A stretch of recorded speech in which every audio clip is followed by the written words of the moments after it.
এখনও কিন্তু 200-র উপরে ফ্যাক্টরি বন্ধ আছে। তাহলে এই যে বন্ধ ফ্যাক্টরিগুলো যারা যে শ্রমিকরা বেকার হলো, দেশের যে টাকা পাচার হলো, সেই টাকাই না আমাদের এই কর্মসংস্থানের ব্যবস্থা করুক। আমরা চাই যে এখানে যেন শ্রমিকরা আপনার হচ্ছে জীবন জীবিকার যে নিরাপত্তা সেটা যেন পায়, তারা যেন বেতন মজুরির জন্য রাস্তায় না নামে, তারা যেন তাদের মর্যাদাপূর্ণ একটা জীবন পায়। এবং তার প্রথম যে বাধাটা হচ্ছে সেটা হচ্ছে টাকা পাচার। এখানকে আপনি বিগত দিনে মানে আওয়ামী আমলে যে আপনি দেখেছেন যে 70% হচ্ছে সংসদ সদস্য আপনার হচ্ছে ব্যবসায়ী। তাহলে এই যে সংসদ সদস্য যারা ব্যবসায়ী, তারা তো মুনাফার কথাটাই চিন্তা করবে, তারা তো সাধারণ জনগণের কথা চিন্তা করবে না। তাহলে যারা মুনাফার কথা চিন্তা করে তারা জনগণের শক্তি না।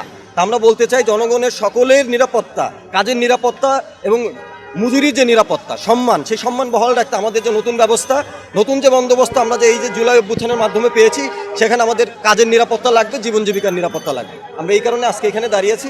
আমরা লাগাতার পরবর্তীতে আমরা আমাদের কার্যক্রম চালিয়ে যাবো, আপনাদের মাধ্যমে আমরা জানাবো।